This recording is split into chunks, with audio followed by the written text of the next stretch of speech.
Bismillahirrahmanirrahim. Assalamu alaikum wa rahmatullahi wa barakatuh. Today we are going to discuss most important point for mathematics learners. कौन सा important point है अभी हमने देखना है. Exercise 1.2 of National Book Foundation. Question number 1. By using the properties of product and quotient rule for radicals, write each expression as a single radical and simplify.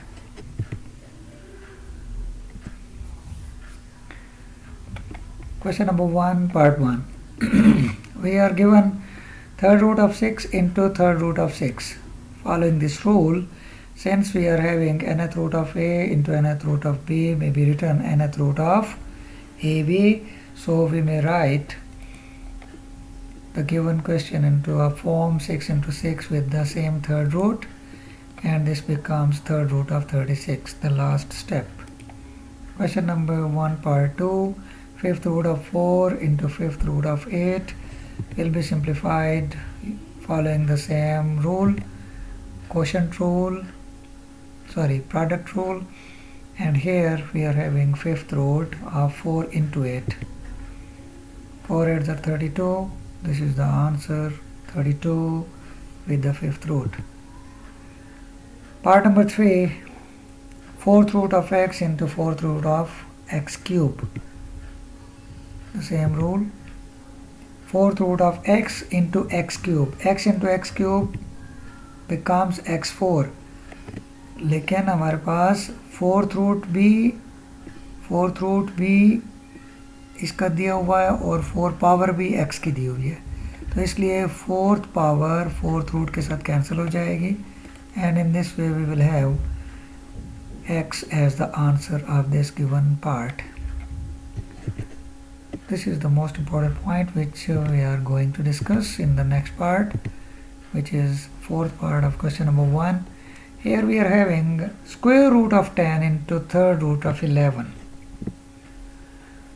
अगर तो ये क्वेश्चन MCQs में आए तो इसके लिए हमने लिखना है प्रोडक्ट इज़ नॉट पॉसिबल. लेकिन हमने अभी देखा कि अगर हमारे पास रूट सेम हो जाए या सेम हों तो उनको हम सॉल्व कर सकते हैं, जैसे हमने यहाँ भी सॉल्व किया, यहाँ भी सॉल्व किया.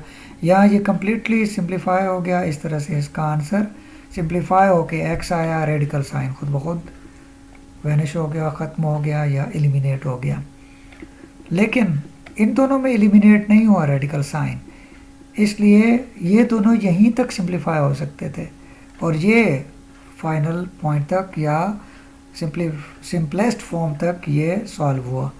तो इसको भी हम इसी तरह से कर सकते हैं कि this is square root of 10 into square root of third root of 11. तो इसको यूँ लिखा जा सकता है 3/6 मेक्स 2, 2/6 मेक्स 1/3, 3/6 से 1/2 आता है, 2/6 से 1/3 आता है, तो इन दोनों का रूट सेम हो जाएगा. Writing in this way 10 cube with the 6 root, 11 square with the same 6 root, इसलिए इनको सिंगल 6th रूट में लिखा गया है. इस तरह से हम इन दोनों को अगर मल्टीप्लाई करें, this becomes 1000 and this is square of 11 121. अब इन दोनों को मल्टीप्लाई करके लिखेंगे तो same answer will be there with the 6th root, 121,000. This was 1000 into 121, तो आंसर वही आएगा सिंपल. 3 zeros को हम 121 के साथ लिख देंगे. तो यहाँ जो बहुत इम्पोर्टेंट पॉइंट है वो ये है कि हम सिर्फ इसको ये कह के ख़त्म नहीं कर सकते कि there is no such rule when there roots are different. Here is square root, this is cube root, so we may not simplify it. मैं फिर कह रहा हूँ, अगर ये हमारे पास MCQs में आए तो उस पे तो हम इसी चॉइस को, अगर ऐसी कोई चॉइस गिवन हो 1 2 3 4 में से ABCD में से कोई एक choice, that this may not be simplified, impossible to solve or may not be solved. इस तरह की कोई भी चॉइस होगी तो वो एमसीक्यूज में तो हो सकता है। लेकिन अगर इसको 4 मार्क्स का क्वेश्चन दिया जाए और हम उसमें आंसर सिर्फ लिख दें this is not possible to solve, तो इसके तो 4 मार्क्स नहीं हो सकते। इसलिए हमें ये प्रोसीजर भी सीखना है कि अगर इसका स्क्वायर रूट है, इसका थर्ड रूट है, तो हम उसको सेम रूट में कन्वर्ट कर सकते हैं या नहीं। जैसे लिखा हुआ है write each expression as a single radical, तो सिंगल रेडिकल में ये आ जाता है, 6th रूट बन जाता है, तो इसलिए हम इसको 6th रूट में लिख देते हैं। Is it clear? और याद रखें कि मैथमेटिक्स का एक रूल आप खुद सीख रहे हैं या किसी को सिखा रहे हैं, तो ये ख्याल रखना चाहिए कि ये नहीं कि 6-7 लेवल पे एक चीज़ को कहा जाए ये पॉसिबल नहीं है, फिर 9-10th लेवल पे कहा जाए ये पॉसिबल है, या 9-10th लेवल पे कहा जाए कि ये पॉसिबल नहीं है, दिस इज़ मीनिंगलेस, और फर्स्ट ईयर सेकेंड ईयर में या ग्रेजुएशन लेवल पे जाके कहा जाए कि ये तो पॉसिबल है, इसको इस फॉर्म में लाते हैं, जैसे 1/0 इज़ अनडिफाइंड, 1/0 इज़ अनडिफाइंड, तो इसको सिर्फ 1/0 नहीं समझना, x divided by 0 means any non-zero quantity divided by 0 is always undefined or infinity, such a quantity which may not be defined।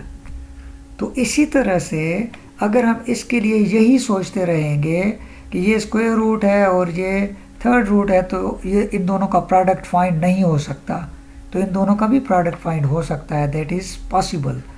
इसके लिए यही सिर्फ कह देना कि this is not possible, this is undefined, तो ये अनडिफाइंड नहीं है, ये डिफाइन हो रहा है। Be careful about it. यही मोस्ट इम्पॉर्टेंट पॉइंट है मैथमेटिक्स लर्नर्स के लिए कि हमने जो रूल भी सीखना है, जिस लेवल पे सीखना है या किसी को सिखाना है, हमें इस बात का ख्याल रखना चाहिए कि हम एक लेवल पे स्टूडेंट को कह रहे हैं कि ये पॉसिबल नहीं है और अगले लेवल पे उसे जाके सिंप्लीफाई कर रहे हैं, तो ये स्टूडेंट तो डिस्टर्ब हो जाएगा। जो बहुत ज़्यादा सेंसिटिव होते हैं स्टूडेंट्स, हर एक बात को उसकी तह तक सोचते हैं या अपनी पुरानी बातों को याद रखते हैं कि एक लेवल पे मुझे टीचर ने ऐसे कहा था, वो फिर टीचर के अगेंस्ट सोचना शुरू कर देते हैं, ओहो तो उस टीचर को फिर मैथमेटिक्स नहीं आता था। तो इन बातों का ख्याल रखना है। Okay, next we proceed towards the next part. Question number 1 part 5। अब यहाँ पे क्वेश्चन रूल यूज़ हो रहा है कि अगर सेम हमारे पास रूट हो और क्वांटिटीज डिफरेंट हैं तो उनको हम सिंगल रूट में लिख सकते हैं। तो यहाँ भी ये थोड़ी सी डिफरेंट है क्वांटिटीज, लेकिन हैं दोनों x में, इसलिए पहले इनको सिंगल रेडिकल में लिखेंगे या सिंगल रूट में लिखेंगे। जैसे हमारी रिक्वायरमेंट है write each expression as a single radical, तो पहले सिंगल रेडिकल में हमने लिखा फॉलोइंग दिस रूल। उसके बाद अगर सिंप्लीफाई होता है एक्सपोनेंट्स के रूल्स को, लॉज को फॉलो करते हुए, जो डिवाइज़र में है उसका एक्सपोनेंट नेगेटिव हो जाता है, दोनों सेम क्वांटिटीज़ हैं, तो इस तरह से ये हमारे पास आ जाएगा x⁻7 - 5, then this simplifies to x², और इसको फर्दर सिंप्लीफाई हम इस तरह से कर सकते हैं, ये 4th रूट है, ये सेकंड पावर है, तो ये हो जाएगा 2/4, 2/4 को सिंप्लीफाई करेंगे तो 1/2 आ जाएगा, और 1/2 को अगर स्क्वायर रूट में लिखना चाहें ये भी आंसर ठीक है, ये भी ठीक है, यहाँ तक लिखा जाए तब भी ठीक है, लेकिन हमें रिक्वायर्ड ये है कि इसको सिंगल रेडिकल फॉर्म में लिखना है और सिंप्लीफाई करना है, तो ये सिंगल रेडिकल में आ गया। बस इससे फर्दर ये सिंप्लीफाई नहीं होता, इसलिए ये आंसर है। ओके, इस रिक्वायरमेंट के मुताबिक ये आंसर बनता है। हर एक चीज़ क्लियर होनी चाहिए स्टूडेंट को लर्निंग लेवल पे। जब उसके लर्निंग में एक चीज़ आ जाए और उसके जहन में रिटेन हो जाए, फिर वो जहन से नहीं निकलती। इसलिए जहाँ कहीं भी कोई ऐसी बात हो कि जो talking to the students, my dear students, whenever you find something beyond your first learned item, first learned idea or concept, जहाँ तक आपने पहले सीखा है उससे आगे आपको कोई सिखा रहा है या समझा रहा है या बता रहा है, तो उस पर रुके नहीं कि अच्छा फिर पहले वाले को नहीं आता था, जिसने पहले सिखाया था और इनको ज़्यादा आता है, तो इस बात में नहीं पढ़ना। हमने इस बात को देखना है कि हमें उससे जहाँ तक हमने पहले लर्न किया था आगे कुछ लर्निंग मिल रही है, तो हमने वो लर्निंग लेनी है। यही मोस्ट इम्पॉर्टेंट पॉइंट है जो दूसरा मैं आपके साथ डिस्कस कर रहा हूँ। Okay, next. Now we are having very simple and easy question which is thought as difficult at first look। Observe करते हुए लगता है कि ये मुश्किल है, लेकिन है नहीं मुश्किल। देखिए क्वेश्चन नंबर 1 पार्ट 4 में, पार्ट 6 में रिक्वायर्ड है third root of 5000 divide by third root of 5। तो इसको इस रूल के मुताबिक हम लिख सकते हैं single third root of 5000 by 5। अब ये भी ज़रूरी नहीं होता है कि इसकी कैंसलेशन इसको यहाँ से कैंसिल करता हुआ शो करें, इसको भी कैंसिल शो करें, फिर उसके लिए इससे ऊपर लिखें 5 1s are 5 और इसके साथ 3 zeros लिखें। ऐसी किसी चीज़ की ज़रूरत नहीं होती मैथमेटिक्स में। ये सिंप्लीफाई होके इस फॉर्म में आ जाता है, बस ख़त्म। एक्स्ट्रा स्टेप करने की ज़रूरत नहीं है। आप अपना टाइम सिक्योर करें, सेव करें, बचाएं अपना टाइम इस बात से कि एक्स्ट्रा स्टेप्स करेंगे तो उनके एक्स्ट्रा मार्क्स नहीं होंगे। हाँ, आपने अगर एक्स्ट्रा टाइम लगा दिया तो आपका टाइम कम हो जाएगा और हो सकता है कि आपके अटैम्प्ट आपको कंप्लीट आने के बावजूद भी कि आप पेपर या टेस्ट कंप्लीट कर सकते हैं, लेकिन एक्स्ट्रा स्टेप्स करने की वजह से वो कंप्लीट नहीं होगा, इनकम्प्लीट रह जाएगा and time will out and you will be called to submit your test और paper. There will be no more second given to you. No one is so authorized कि वो आपको गिवन टाइम से ज़्यादा time दे। अगर कोई ऐसा करता है तो आपकी आदत ख़राब कर रहा है। Okay, so simplifying this in the next step as 1000 को लिख सकते हैं 10 cube, cube cancels the cube root, this is cube root, इसको इसके साथ कैंसिल कर देंगे। बी केयरफुल अगेन कि ये कैंसलेशन इसके ऊपर नहीं आनी, ये क्यूब रूट है, हमने रेडिकल साइन को क्यूब के साथ कैंसिल करना है। ये रेडिकल साइन क्यूब रूट को शो कर रहा है। यहाँ अगर 2 हो तो ये स्क्वायर रूट होता है, यहाँ अगर 4 हो तो वो 4th रूट होता है, यहाँ अगर 5 हो तो 5th रूट होता है, यहाँ अगर n हो तो nth root. Clear to all? Okay, I proceed to the next step, it becomes 10। Then is the next, the same rule will be used as we learned earlier in 4th part of this question number 1. Again this is repeated, this is very important point। हम पहले भी discuss कर चुके हैं, फिर से discuss करते हैं इसको कि अगर ये हमारे पास स्क्वायर रूट है तो हम इसको लिखेंगे पावर 1/2 में, और ये थर्ड रूट है तो 1/3 में लिखेंगे। इन दोनों को सेम पावर में हमने लेके आना है रूट की फॉर्म में, क्योंकि सिंगल रेडिकल में रिक्वायर्ड है लिखना पहले।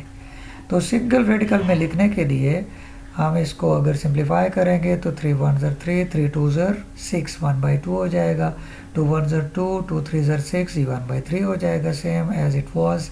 लेकिन इसको सेम फॉर्म में इसलिए लिखा है ताकि हम इसको सिंगल रेडिकल में ट्रांसफॉर्म करके फर्दर सिंप्लीफाई करें। तो हमारे पास ये जो 1/6 पावर है ये ओवरऑल शो होगी, या इसको लिखना होगा, और हमारे पास यहाँ पे रह जाएगा 10 cube into 7 square. 10 cube becomes 1000 and 7 square is 49। और ये नेक्स्ट स्टेप में आ जाएगा, ये 1/6 है पावर, तो ये 6th रूट बन जाएगा, और इस तरह से ये कंप्लीट हो जाएगा। नेक्स्ट में सिर्फ हमने लिखना है 49,000 विद 6th रूट, और it is read as 6th root of 49,000. That's all for question number 1. Okay, thanks.